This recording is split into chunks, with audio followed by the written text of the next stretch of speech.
नमस्कार। 2026 की महाशिवरात्रि आने वाली है और एक सवाल है जो शायद कई लोगों के मन में घूम रहा है। आखिर सही तारीख है कौन सी और पूजा की सबसे सही विधि क्या है? तो बस आज हम इन्हीं सारे सवालों के जवाब देंगे और आपको एक बिल्कुल साफ साफ गाइड देंगे।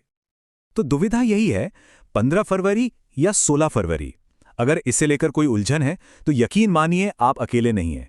ये सवाल तो लगभग हर साल ही उठता है। चलिए आज इस कंफ्यूजन की जड़ को समझते हैं और इसका एक पक्का जवाब ढूंढते हैं।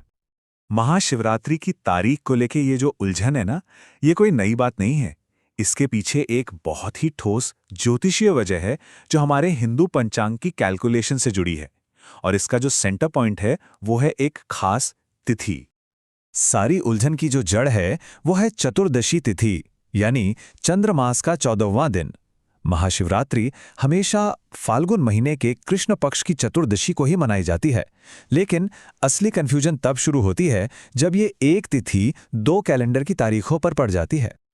और 2026 में बिल्कुल यही हो रहा है। देखिए, चतुर्दशी तिथि 15 फरवरी की शाम को शुरू होगी और 16 फरवरी तक चलेगी। तो सवाल ये उठता है कि भाई व्रत किस दिन रखें और पूजा किस दिन करें?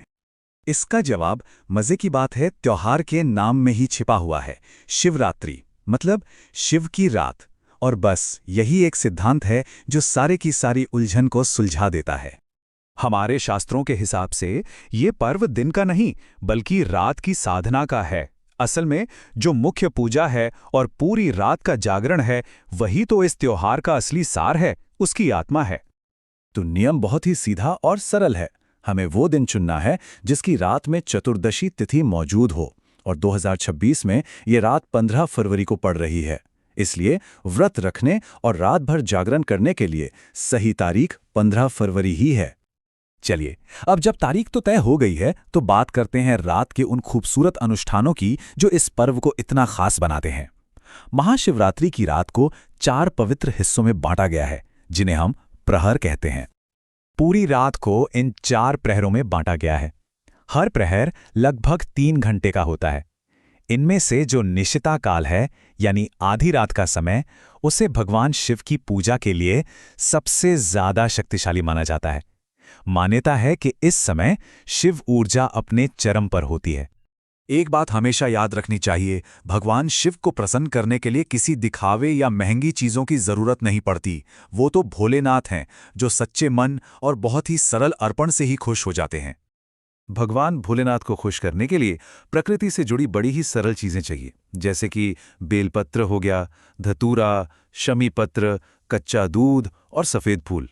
ये सब आसानी से मिल भी जाती हैं और पूजा का एक बहुत जरूरी हिस्सा है। हाँ, पर बेलपत्र चढ़ाते समय एक बहुत जरूरी बात का ध्यान रखना है। ये हमेशा 3 पत्तियों का एक पूरा का पूरा समूह होना चाहिए और कहीं से भी कटा फटा या टूटा हुआ न हो। एक अखंड पत्ता ही शुभ माना जाता है। पूरी रात के जागरण के दौरान ओम नमः शिवाय मंत्र का जाप करना ही सबसे बड़ी साधना है।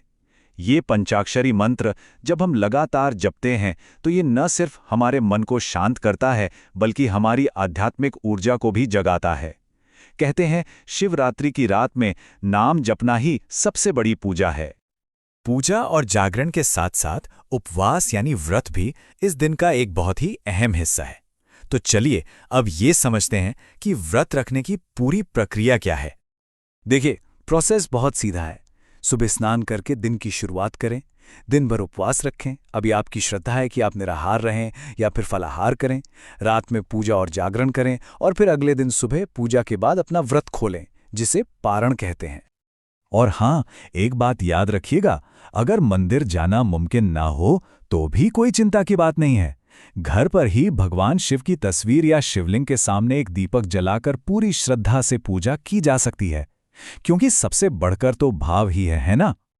तो अंत में बस एक विचार, इन सभी रिचुअल से हटकर क्या महाशिवरात्रि की ये अंधेरी रात हमें अपने अंदर झांकने का एक मौका देती है? अपनी कमजोरियों को शिव को अर्पण करके एक नई आध्यात्मिक शुरुआत करने का? इस पर जरूर सोचिएगा।